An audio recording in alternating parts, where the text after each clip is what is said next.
Hello friends, my name is Zekko and welcome to another video. Today we are talking Tottenham Hotspur and their squad, their transfers, and whether I think they're going to be able to challenge for the title. If you enjoyed the video, please leave it with a like and subscribe if you haven't for more content like this coming very soon. Make sure you hit that notification bell so you never miss an upload, and let's get right into, can Spurs challenge for the title? Spurs really have been busy in the transfer market, and as well as selling Steven Bergwijn, they have made a load of signings. They have signed Perisic, they have signed Jed Spence, they have signed Bissouma, Richarlison. They've also got Clement Lenglet over from Barcelona. These are signings that I think are going to take Spurs to the next level, changing their first 11 and really making them a threat. They offer so many different capabilities, from aggression to stamina to quality to on the ball running, off the ball running. They have progressive carries in them. They have the ability to make off-the-ball runs. Son and Kulusevski are known for that, but they also have a lot of players. Bissouma likes to charge forwards on occasion. You also have the likes of Jed Spence, who is very good down that right-hand side. He's a bit raw, he's a bit young, yes, but I think Conte will be able to mould him into a right wing-back that will be able to really go forwards and become a real attacking threat. All in all, I think most can agree that Spurs had a pretty good season. Playing their 38 matches, they won 71 points and sealed themselves Champions League football. But if they want to go further and they want to go towards the title, they need to be picking up the points that they were originally dropping. In this league, you can have 2 losses and end up losing the title, which means that they cannot be afford to be slipping. So, how will they do that? Well, they lost points to teams they really should not be losing to. Teams like Burnley, they lost to teams like Southampton. Wolves they dropped points against as well. And Brighton, I believe. Brighton were a good side, but Tottenham, you would have thought, if they're going for something like the title, they really need to be doing better. Conceding 40 goals isn't amazing, but they did score 69. So overall, I think they had a decent season, but they need to shore up that defence and try and get a couple more goals going forward. You need to be outscoring your opponents by quite a bit. And yes, they had a couple of 5-goal margins. I'm thinking of that Norwich result. I'm thinking of that result against Everton. But overall, they need to score a little bit more, especially if they're going to take themselves to the level of a Manchester City or a Liverpool. Shoring up the defence, I really do think that Romero, Sanchez, Dyer and Lenglet make a good, decent back three. You've also got the likes of Perisic or Ryan Sessegnon on that left-hand side, and you've got Jed Spence that's come through the door. So overall, they have a good defensive outlet at the moment. On top of that, they also have Bissouma, Bentancur, Højbjerg, Oliver Skip, a lot of defensive capability, able to be breaking down attacks. So with all that and the forwards going forward, let's have a look at how I think their first 11 will look. This is the Tottenham team that is going to feature, I believe, at the start of the season. This is the side that I think he'll pick. Antonio Conte likes his 3-4-3, and he likes the way his players play around that system, and I'm sure he will have drilled them over pre-season as to their specific roles and their specific jobs. Now, the reason why I think that Tottenham are going to do so well this season is because of their squad and the makeup of it, essentially. They have pretty much everything that you would need in a good, forward-thinking, aggressive side. They have abundance of energy, because that comes from both the fullbacks and the engine in midfield. If you look at this engine in midfield, Bissouma will run for days, and Bentancur has actually a pretty good engine on it, which is why I think Antonio Conte wanted to sign him in the first place.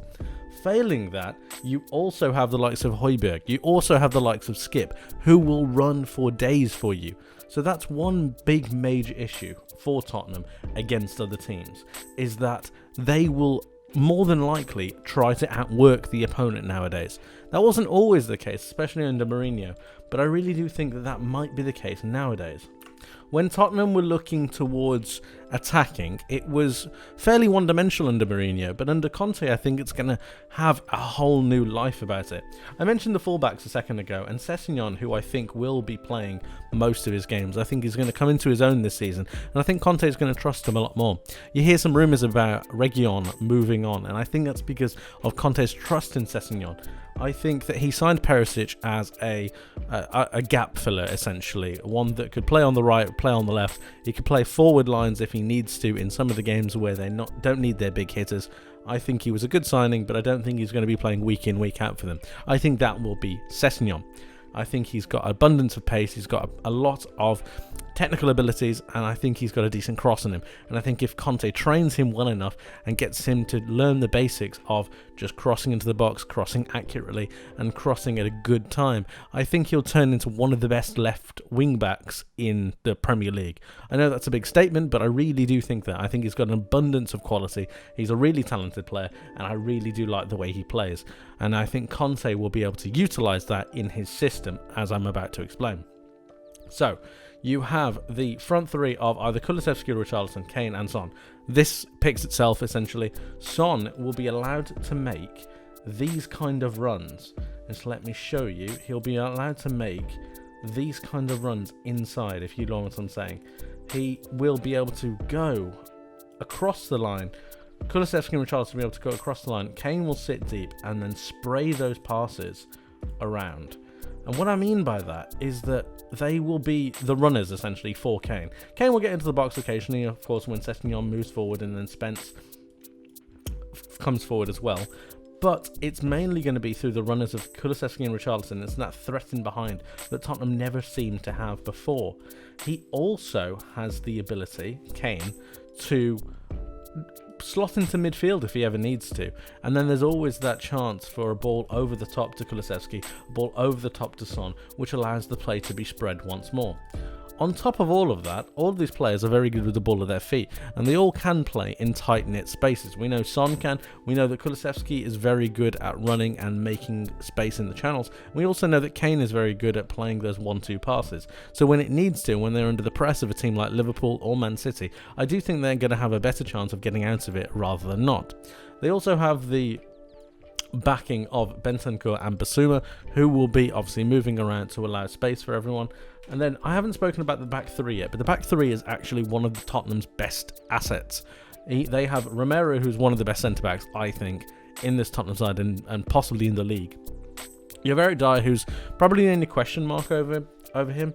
It's the only question mark in the side for me. I don't know whether you swap him out for Davinson Sanchez, but I think Conte likes Eric Dyer.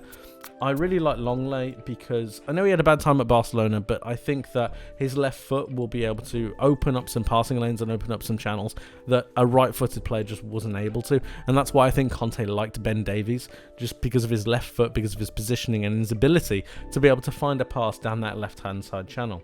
Getting out for Tottenham is going to be a major thing, and that's why these wing-backs moving up and down the pitch are going to be absolutely essential. You've got these two holding the midfield, making sure that they have options for their players, which allows the front three to go and do their business, essentially.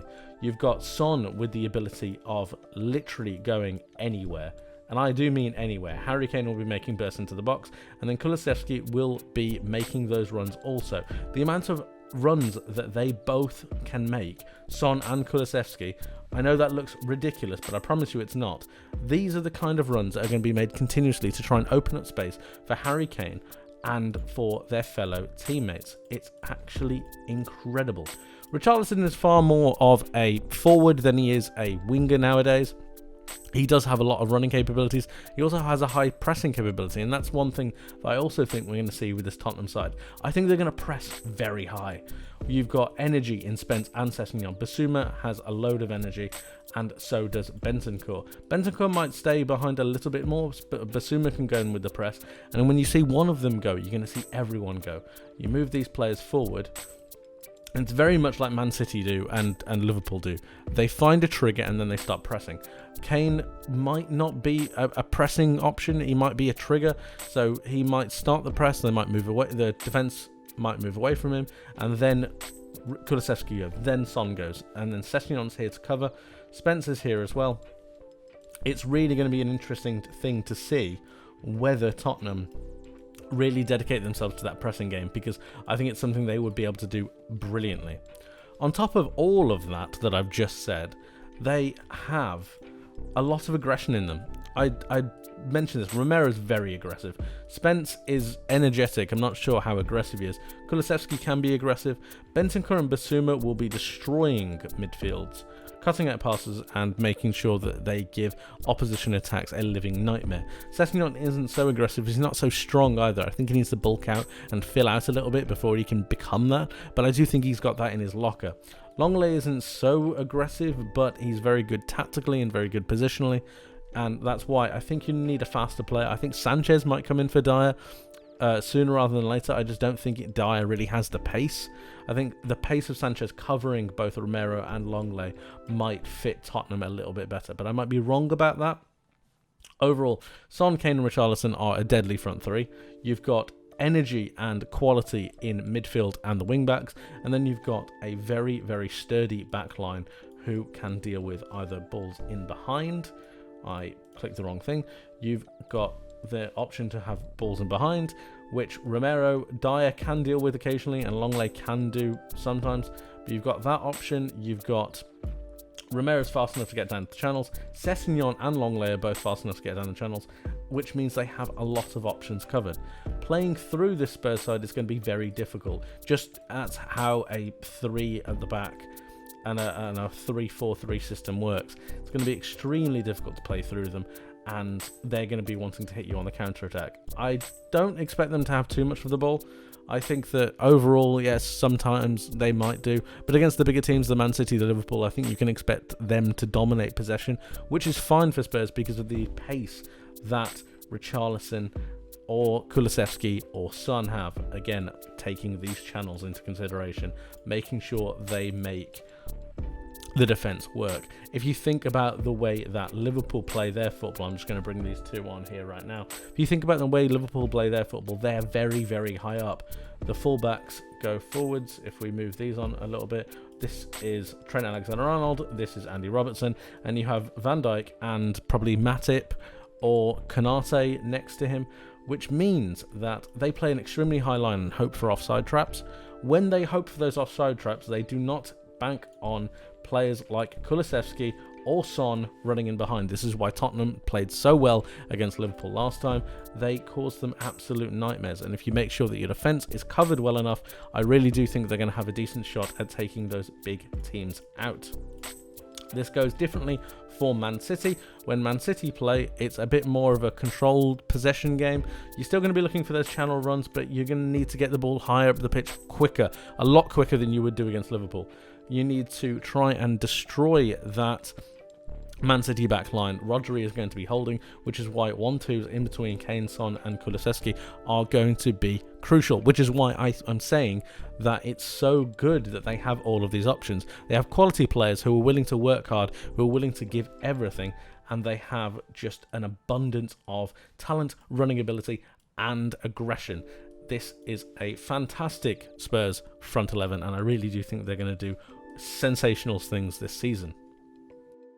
As we all know, having a good starting 11 is not the answer to just winning or competing for the title. It comes down to a number of options: how you deal with your fixtures, how you deal with your squad, whether you have any injuries.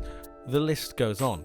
Do I think Tottenham can deal with a lot of those? Well, yes, I think the answer is Antonio Conte in this instance. I think he knows how to win a title, and I think he knows how to get the best out of his players. It's commonly reported that he has 2 really, really good seasons and then eventually implodes with the squad and then leaves. Overall, I think he's going to have a sensational season with Tottenham, and I think they will do something this year.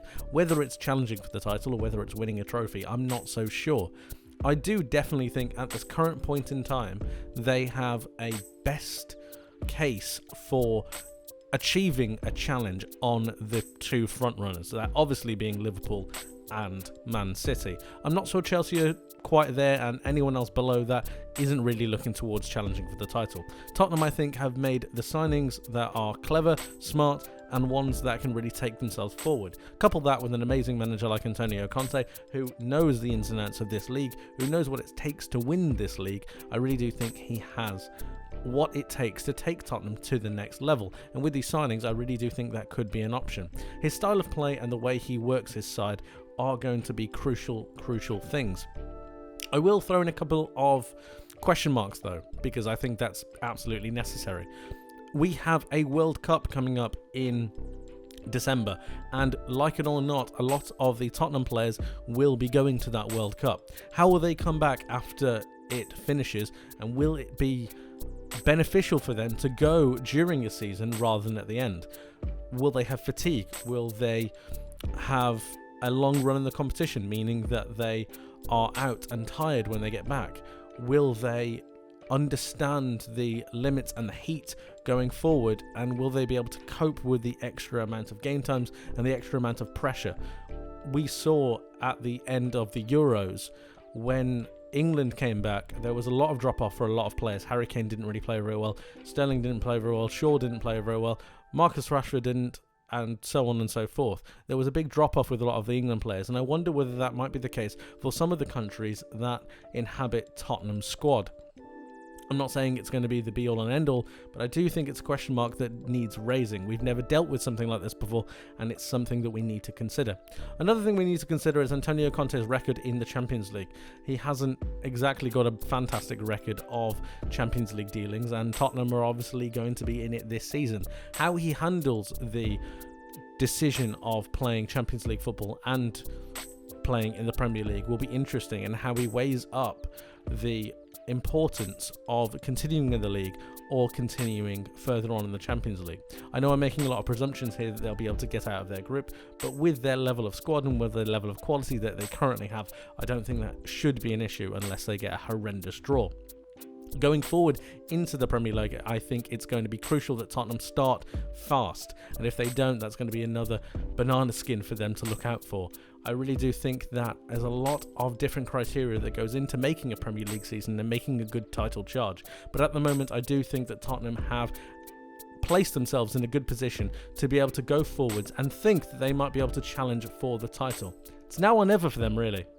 I will end by saying this, that I think it's going to be an extremely exciting time for Tottenham and their fans. If I was a Tottenham fan myself, I would be buzzing with the business that my club has been doing. I'd be buzzing that I have a world-class manager in Antonio Conte, and from what it seems, every single player in that Tottenham squad has bought into the ideal of going to win something, and that's crucial. That winning mentality is something that is incredibly vital when going for titles, when going for trophies, and he has it. He, being Antonio Conte, has it in abundance. If you listen to him, if you believe him, and if you work to his vision, he will get you over the line, and I think that's a crucial point that Tottenham haven't had in quite a while. Jose Mourinho does not necessarily build players up, he more breaks players down. Although he ends up winning things in the process, he does leave it worse than he arrived, or that when he arrived. And I do think that Antonio Conte, while it may end sour, I do think this year will be one to remember for Tottenham fans. And that's something to be excited about, isn't it? And that's it from me for today. Thank you ever so much for watching. If you enjoyed the video, please leave it with a like, and subscribe if you haven't for more content like this coming very soon. This was just a couple of my thoughts, but I'd love to hear your thoughts. Please let me know your thoughts in the comment section below about how you think Tottenham are going to do this season. Do you think their signings are enough to take them closer to Manchester City or Liverpool? Of course, you can let me know in the comments, or you could let me know on Twitter at Zekko64. I generally post when my videos go live, but you could also know that if you hit that notification bell. Please do. Like I said, that's it from me for today. I hope you have a wonderful rest of your day. I hope you have a wonderful rest of your week. Have a good weekend, and I will see you, hopefully, in the next one. Take care of yourselves, and bye-bye.